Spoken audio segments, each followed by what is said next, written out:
రసాయన వ్యవసాయం విముక్తి కోసం చూస్తున్నారా?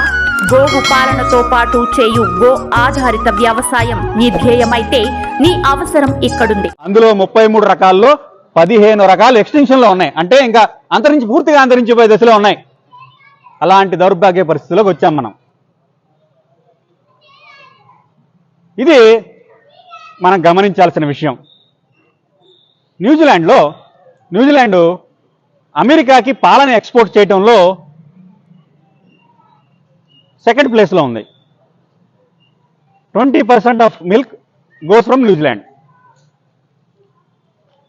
ఈ న్యూజిలాండ్ నుంచి పాలు ఆస్ట్రేలియా నుంచి న్యూజిలాండ్ నుంచి అమెరికా ఎక్స్పోర్ట్ చేసుకుంటుంది. మనం మ్యాప్ చూస్తే అటువైపు నుంచి వాళ్ళకి దగ్గర, తొందరగా పాలు వాళ్ళకి అందుతాయి. న్యూజిలాండ్ వాళ్ళు ఆస్ట్రేలియా వాళ్ళు పాలు బాగా ఎక్కువ సప్లై చేస్తారు అమెరికాకి. ఒక రోజున వాళ్ళకి ఏం తెలిసిందంటే, ఎవరో ఒక శాస్త్రవేత్త పాల మీద పరిశోధన చేస్తున్నారంట. పాలల్లో ఏదో తేడాగా ఉందంట న్యూజిలాండ్లో అని అమెరికన్ ఏజెంట్స్కి అర్థమైంది. ఏంటి అని తెలుసుకుంటాక వాళ్ళు ప్రయత్నం చేసేలోపు న్యూజిలాండ్ గవర్నమెంట్కి కూడా అర్థమైపోయింది. అమెరికన్ ఏజెంట్స్కి ఏదో విషయం తెలిసింది. ఎవరో సైంటిస్టు న్యూజిలాండ్లో పాల మీద ప్రయోగం చేస్తున్నాడంట, ఏదో తెలుసుకుంటున్నాడు కొత్త విషయము. అదే అన్న కొంపలు మునిగితే మన పాల ఎక్స్పోర్ట్ అమెరికాకి తగ్గిపోద్దని న్యూజిలాండ్ గవర్నమెంట్ ఏం చేసిందంటే, ఆ శాస్త్రవేత్త, ఆయన పేరు కీత్ వుడ్ఫర్డ్, ఆయన్ని వెంటనే అరెస్ట్ చేసి గృహ నిర్బంధంలో ఉంచి ఆ ప్రయోగాలని ఆపివేసింది న్యూజిలాండ్. ఆ తర్వాత ఏం జరిగింది అంటే, అమెరికన్ ఏజెంట్లు, అమెరికా గవర్నమెంట్ వీళ్ళ ఒత్తిడి ద్వారా ఆయన్ని విడుదల చేసి ఆయన ఏం కనుక్కున్నాడో తెలియజేయమని ఒత్తిడి చేశారు న్యూజిలాండ్ గవర్నమెంట్ మీద. న్యూజిలాండ్ గవర్నమెంట్ మీద ఒత్తిడి చేసినప్పుడు ఈ కీత్ వుడ్ఫర్డ్ గారు న్యూజిలాండ్ గవర్నమెంట్ రిక్వెస్ట్ చేసింది, అయ్యా ఏంటో నువ్వేదో పరిశోధనలు చేసావంట కదా, ఏంటి ఈ పరిశోధనలను నాకు తెలియచేయి అని న్యూజిలాండ్ గవర్నమెంట్ అడిగింది. ఆయన ఏమన్నా అంటే, నేను చెప్పను, మీరు ఇలా అడిగితే నేను చెప్పను, నన్ను న్యూజిలాండ్ పార్లమెంట్లో ఇలా నుంచోబెట్టాలి ఇలా అందరూ ముందు, అప్పుడు చెప్తానన్నాడు. ఇంకో కండిషన్ కూడా పెట్టాడు, నేను ఏ డాక్టర్ల సహాయం అయితే తీసుకున్నానో ఈ పరిశోధనలు చేయటానికి 100 మంది దగ్గర నేను క్లినికల్ ట్రయల్స్ చేశాను, 100 మంది డాక్టర్స్ దగ్గర, ఆ డాక్టర్లందరినీ ఆ పార్లమెంట్లో మీరు కూర్చోబెట్టాలి, వాళ్ళ ముందు నేను చెప్తాను విషయం అన్నారు. ఆయన చెప్పిన విషయం ఏంటంటే, మీరందరూ చాలా జాగ్రత్తగా వినాలి, ఇది మీరందరూ గమనించాల్సిన విషయం, చాలా ఇంపార్టెంట్. ఇది సైంటిఫికల్ ఎక్స్ప్లెనేషన్, ఇది మీరు ప్రచారం చేయాల్సిన విషయం, చాలా జాగ్రత్తగా గమనించాల్సిన విషయం. ఆయన చెప్పిన విషయం ఏంటంటే, ఈరోజు న్యూజిలాండ్లో చిన్న పిల్లలు కూడా హృద్రోగాలు పాలవుతున్నారు అంటే కారణము న్యూజిలాండ్లో ఉత్పత్తి అవుతున్న పాలు. అవి పాలు కాదు, పాపాలు అని చెప్పాడు ఆయన. కారణం ఏంటి? సాధారణంగా ఏం జరుగుతుంది అంటే, పాలలో ఏముంటాయండి? పాలలో ఏముంటాయి? ప్రోటీన్లు ఉంటాయి. ఏముంటాయి? ప్రోటీన్లు ఉంటాయి. ఈ ప్రోటీన్లు శరీరంలోకి వెళ్ళిన తర్వాత అవి శరీరంలో ఉన్న జీర్ణ వ్యవస్థ ఈ ప్రోటీన్లని పెప్టైడ్లుగా మారుస్తుందండి. ఏం చేస్తుందండి? పెప్టైడ్స్ అంటే వాటిని చిన్న చిన్న ముక్కలుగా చేసిందని అర్థం. It breaks downs into smaller chunks. ప్రోటీన్లు పెప్టైడ్స్గా మారతాయి. ఈ పెప్టైడ్స్ మళ్ళీ అమీనో యాసిడ్స్గా కన్వర్ట్ అవుతాయి. ఏమవుతాయండి? అమీనో యాసిడ్స్ రక్తంలో కలిస్తే అదే బలం, ఎనర్జీ అంటాం కదా, అర్థమైందా? ఇది సాధారణంగా ఆరోగ్యవంతమైన పాలు తాగినప్పుడు శరీరంలో జరిగే ప్రక్రియ. కానీ దురదృష్టవశాత్తు ఆ మోపురము, ఆ గంగడోలు లేని ఆవుల పాలు తాగటం వలన ఏంటండి, మోపురము గంగడోలు లేని పశువులు, జెర్సీ, హెచ్ఎఫ్ ప్రస్తుతం మన భారతదేశంలో ఉన్నాయి, సంకర జాతులు అంటాం మనం. వాటి వలన ఏమవుతుంది, వాటి పాలు తాగుతున్నాం కానీ ఆ పాలల్లో ఉన్న ఆ పాలల్లో కూడా ప్రోటీన్లు ఉన్నాయి. Very good. ఆ ప్రోటీన్లన్నీ పెప్టైడ్లుగా కన్వర్ట్ అవుతున్నాయి. కానీ కన్వర్ట్ అయిన అన్ని పెప్టైడ్లు ఎమినో యాసిడ్గా మారట్లేదంట. ఏమవుతుంది, కొన్ని పెప్టైడ్స్ ఎమినో యాసిడ్గా మారకుండా శరీరంలోనే ఉండిపోతున్నాయి. ఏం చేసుకుంటుంది శరీరం? ఏం చేస్తుంది? కాదు, మలమూత్రాల ద్వారా కొంత బయటికి వదిలేస్తుంది. కానీ ఇంకా మిగులుతాయి. పాలు ప్రధాన ఆహారం కదా మనకి, రోజు సేకరిస్తున్నామా? కొన్ని ఇంకా మిగులుతాయి. ఈ మిగిలిన పెప్టైడ్లు ఏమవుతాయి? శరీరంలో ఎక్కడ స్థానం దొరుకుద్దో వెతుక్కుంటాయి. జాయింట్స్ ఉన్నాయి కదా, ఈ జాయింట్స్, మోకాల జాయింట్స్, మోచేతి జాయింట్స్, ఇక్కడ ఈ జాయింట్స్ దగ్గర ఉన్న ఫ్లూయిడ్స్ రోగనిరోధక శక్తికి చాలా వైటల్ రోల్ ప్లే చేస్తాయి. అలాంటి ఫ్లూయిడ్స్ దగ్గరికి వెళ్ళి ఆ ఫ్లూయిడ్స్ని డ్యామేజ్ చేస్తాయి. డైజెస్టివ్ ట్రాక్ల్లో పేరుకుపోయి క్రానిక్ డిసీజెస్ అంటే diabetes, type 1 diabetes, heart ailments, ఇలాంటి రకాల హృద్రోగాలు, ఇలాంటి అన్ని రకాల దీర్ఘకాలిక రోగాలకి ప్రధాన కారణము అవుతుంది ఆ ప్రోటీను. ఏ ప్రోటీను? పెప్టైడ్గా మారుతుంది, అమినోగా యాసిడ్గా మారని ప్రోటీను. ఆయన ఆ ప్రోటీన్కి ఏం పేరు పెట్టాడంటే డెవిల్ ఇన్ ద మిల్క్ అని పేరు పెట్టాడు. ఏం పెట్టాడు? ఆయన రాసిన పుస్తకం పేరు a devil in the milk by Keith Woodford. మీరు అమెజాన్లో దొరుకుతుంది, కొనుక్కుని ఒకసారి సవివరంగా చదవండి. ఆయన చేసిన పరిశోధన ఇది. దానికి ఆయన పెట్టిన పేరు ఏంటంటే, ఆ ప్రోటీన్ పేరు బీటా క్యాసోమార్ఫిన్, BCM7. ఈ ప్రోటీను అలా మోపురము గంగడోలు లేని ఆవుల్లో ఆ ప్రోటీన్ ఉండటం వలన చిన్న పిల్లలకి పెద్దవారికి దీర్ఘకాలిక రోగాలు వస్తున్నాయి అని ఆయన పార్లమెంటు సాక్షిగా ప్రపంచానికి తెలియజేశాడు. అప్పటి నుండి ప్రపంచం పేరు మార్చింది, పాలవాయరు మార్చింది. ఏం మార్చింది? మీకు ఎవరికైనా తెలుసా? జనరల్ నాలెడ్జ్ ఉన్నవాళ్ళు చెప్పేస్తారు. A2 మిల్క్, A1 మిల్క్ విన్నారా? అప్పటి నుంచి ప్రపంచం పాలకి పేర్లు పెట్టారు. A2 మిల్క్ అంటే గంగడోలు మోపురము ఉన్న ఆవు పాలు అని అర్థం. A1 మిల్క్ అంటే ఇవి లేనిది అర్థం. A1 ప్రోటీన్ మిల్క్ ఏదైతే ఉందో అది devil in the milk. A2 protein ఏదైతే ఉందో అది కంప్లీట్గా డైజెస్ట్ అయ్యే మిల్క్. ఇది అలా 2 ప్రోటీన్స్గా విభజించారు. అదేంటంటే A1 అని పేరు పెట్టారని మీరు అనొచ్చు. ఫస్ట్ ప్లేస్ ఇవ్వాలి కదా, బాగున్నారు దానికి. మీరేమన్నారంటే ఎవరైనా నేరస్తుడు నేరం చేస్తే FIRలో A1కి ఎవరిని పెడతారు? అది గుర్తుపెట్టుకోండి. అవునా? మీకు గుర్తుంటాక చెప్పాను నేను. A1 అంటే మనకు పనికిరాని ప్రోటీను, A2 అంటే మనకి పనికొచ్చే ప్రోటీను. ఈ A2 ప్రోటీన్ ఉన్న milk world's best digestible milk. సంపూర్ణమైన పాలు, whole milk. You should consume whole milk. ఫ్యాట్ని సపరేట్ చేయాలి, ఫ్యాట్ కాదు, మీ బ్రెయిన్లోకి చొప్పించారంతే ఫ్యాట్ అని.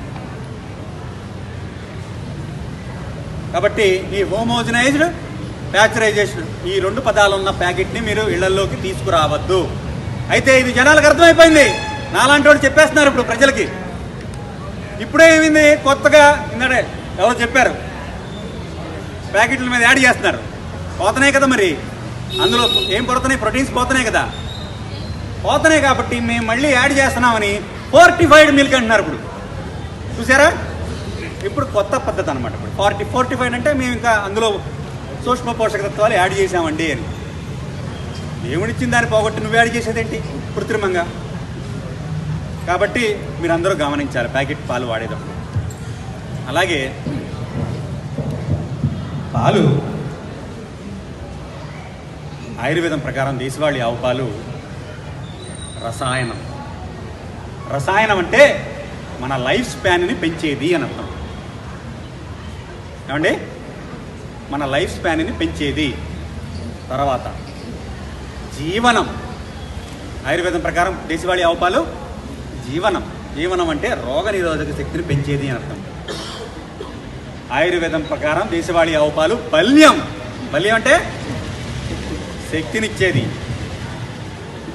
వీర్యం, పుష్యం, మేద్యం, ఇవన్నీ దేశవాళీ ఆవు పాలని మన మహర్షులు పొగిడిన తీరు.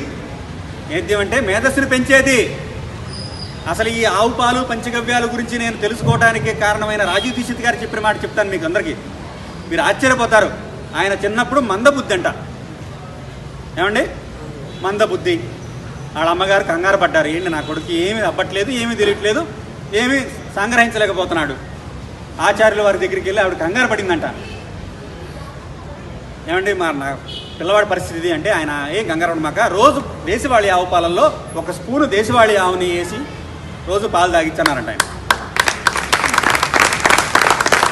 ఇప్పుడు కాదు, ఇప్పుడు కొడతారు చూడండి. ఆయన ఏం చెప్తారంటే పబ్లిక్ మీటింగ్లో, మీరు ఏదైనా నాకు ఒక బుక్ ఇవ్వండి, give me A book, tell me page number, I will tell you the matter అంటాడు ఆయన. ఏ పేజీలో ఏ విషయం ఉందో నేను చెప్పగలను, అంత స్మరణ శక్తి నాకుంది. దీనికి కారణం దేశీయ ఆవు పాలు అని ఆయన చెప్తారు. ఆయన మన ఋషులు ఎప్పుడో తెలియజేశారు ఈ విషయాన్ని. ఏ విషయాన్ని? మేద్యం. పిల్లల్లో ఏకాగ్రత, స్మరణ శక్తి పెరగాలి అంటే దేశవాళీ ఆవు పాలు మనం వినియోగంలో తీసుకురావాలి. మీకింత బల్లగుద్ది నేను ఎలా చెప్పగలుగుతున్నానంటే, నా 2 పిల్లలకి నేను, మా ఇంట్లో 4 పిల్లలు, మా 4 పిల్లలకి నేను పుట్టినప్పటి నుంచి అన్నప్రాసన కాడి నుంచి దేశవాళీ ఆవు పాలే ఇచ్చాను. నా పిల్లలు మిగతా పిల్లల వాళ్ళతో స్మరణ శక్తిని గమనిస్తే, నేను ఇక్కడ ఈ కేపీహెచ్బిలోనే జలవాయు విహార్లో 1 సంవత్సరం పాటు ఉన్నా. అప్పుడు నా కొడుకు వయసు 1 ఇయర్. ఎంతండి? 1 ఇయర్. వెళ్ళిపోయాం. ఉద్యోగాలన్నీ వదిలేసి గోసేవ, గో ఆధారిత కృషి అని చెప్పి వెళ్ళిపోయాం, వదిలేసాం అన్నీ. 3 సంవత్సరాల తర్వాత కుర్రోడిని తీసుకొచ్చాను, ఆ పిల్లోడిని తీసుకొస్తే ఆ జలవాయు విహారు ఏ బిల్డింగ్ నుంచి అయితే ఆ శ్రీ రాముల వారి గుడికి వెళ్ళేవాళ్ళం. ఒక సంవత్సరంలో ప్రతిరోజు రాముల వారి గుడికి వెళ్ళేవాళ్ళం. అక్కడ రాముల వారి గుడికి ఉంది కానీ డెడ్ ఎండ్లో హెచ్ఎంటీ రాముల వారి గుడికి వెళ్ళేవాళ్ళం. రాముల వారి గుడికి వెళ్ళినప్పుడు 3 సంవత్సరాల తర్వాత తీసుకొస్తే నా కొడుకు నాకు దారి చూపించాడు గుడికి. అంత స్మరణ శక్తి ఉంటుంది దేశవాళీ ఆవు వల్ల, అంత స్మరణ శక్తి ఉంటుంది. నేద్యం. పిల్లలకి దేశవాళీ ఆవు పాలు అవసరం. దేశవాళీ ఆవు పాలు కేవలం రసాయనం, జీవనం, బల్యం ఇవన్నీ వదిలేయండి. అవన్నీ మాకున్నాయి అంటారు మీరు. చాలామంది వాళ్ళకి ధైర్యం ఏంటంటే, ఎన్ని రోగాల గురించి చెప్తున్నాడు ఈయన, నేను ఆరోగ్యంగా ఉన్నా, నా సంగతి ఈయనకేం తెలుసు అంటారు. ఈరోజు ప్రపంచాన్ని మొత్తాన్ని భయపడుతున్న రోగం ఏంటిదండి? క్యాన్సర్. 2025కి ఇప్పుడున్న సర్వేల ప్రకారం 2025కి ప్రతి 3 ఒకళ్ళ క్యాన్సర్ ఉంటుందంట. అలా ఉంది మన జీవన విధానం. మరి ఈ క్యాన్సర్ నుంచి మనం కాపాడుకోవాలి అంటే దేశవాళీ ఆవు పాలు మనం ఇళ్లలోకి తీసుకురావాలి. ఎలా పాసిబుల్ అవుతుంది? దేశవాళీ ఆవు పాలు తాగితే క్యాన్సర్ ఎలా అని అంటే, నేను ఒక కథ చెప్తాను. పూర్వం ఒక జమీందార్ గారు, ఆయన భార్యకి రోగం వచ్చింది. ఏమండి? రోగగ్రస్తురాలు. భారతదేశం మొత్తం తిరిగేశాడు ఆయన. ఆ రోగాన్ని నయం చేయలేకపోయాడు.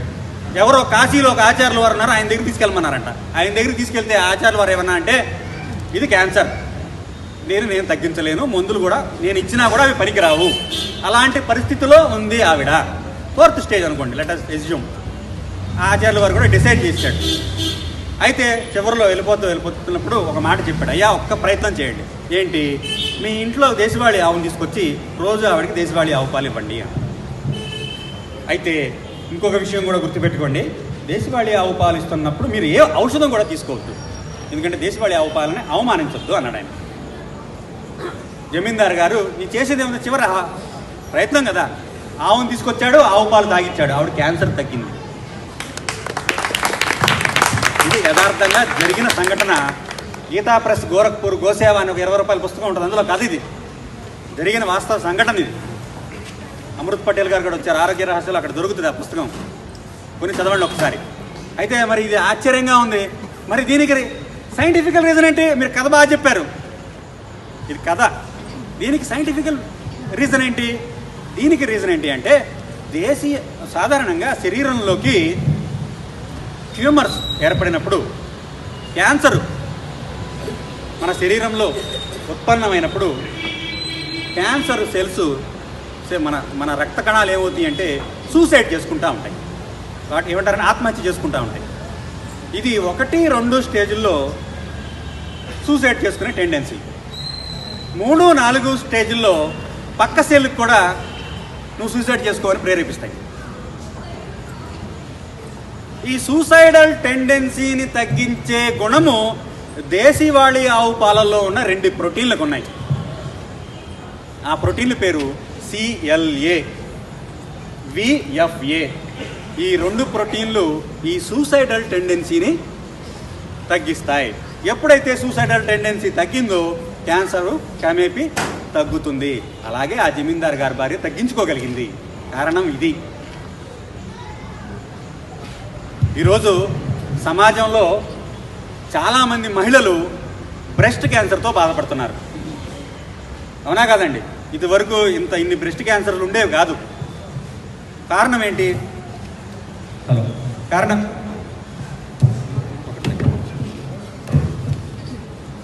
కారణం ఏంటి అంటే ఇదివరకు ఉమ్మడి కుటుంబాలు ఉండేవి. ఫ్రాక్షన్ ఆఫ్ సెకండ్స్లో పాలని అత్యధిక ఉష్ణోగ్రతకు తీసుకెళ్ళి అత్యల్ప ఉష్ణోగ్రతకు తీసుకొచ్చేస్తారు. దీన్నే ప్యాక్చరైజేషన్ అంటారు. ఈ ప్యాక్చరైజేషన్ వలన ఆ పాలల్లో భగవంతుడు ఇచ్చిన ఈ ప్రోటీన్లు ఇందాక మనం మాట్లాడుకున్నాం కదా, అవన్నీ మటాష్. ఆ ప్రోటీన్లన్నీ కోల్పోతాం మనం. అవి తెల్లటి నీళ్ళే, అవి పాలు కాదు. కాబట్టి ఆ ప్యాక్చరైజేషన్ అన్న వర్డ్ ఉన్న పాలు మీరు తాగొద్దు, మీ పిల్లలకి తాగించొద్దు. రెండో విషయం ఇంకోటి ఏంటండి? హోమోజినైజేషన్ అంటే ఏంటంటే ఈరోజు చిన్నపిల్లల్లో కూడా హృద్రోగాలు రావడానికి కారణమైంది ఈ హోమోజినైజేషన్. ఎందుకని? మన భార్య అందరూ ఎప్పుడు సంపూర్ణమైన పాలే తాగారు. పాలల్లోంచి కొవ్వుని సపరేట్ చేయలే. హోమోజినైజేషన్ ఈజ్ నథింగ్ బట్ పాల మాలిక్యూల్ లెవెల్కి వెళ్ళి ఆ పాలల్లో ఉన్న ఫ్యాట్ని సపరేట్ చేసి పాలగా అమ్ముకోవటం. అరే నీ పాలల్లో నుంచి నేను ఫ్యాట్ తీసేసానని ఆ నెయ్యిని అమ్ముకోవటం. మన బ్రెయిన్లోకి ఏం చొప్పించారు? నేను పాలల్లోంచి మీకు ఫ్యాట్ తగ్గించి ఇచ్చాను, లెస్ ఫ్యాట్ మిల్క్ అన్నారు. లెస్ ఫ్యాట్ మిల్క్ అని మొదలుపెట్టారు ఈ వ్యాపారం పాలల్లో. మరిన్ని వీడియోస్ కోసం గౌ స్వగ్రామ్ యూట్యూబ్ ఛానల్ని సబ్స్క్రైబ్, లైక్ అండ్ షేర్ చేసి అన్ని నోటిఫికేషన్స్ కోసం పక్కనున్న బెల్ ఐకాన్ను క్లిక్ చేయండి.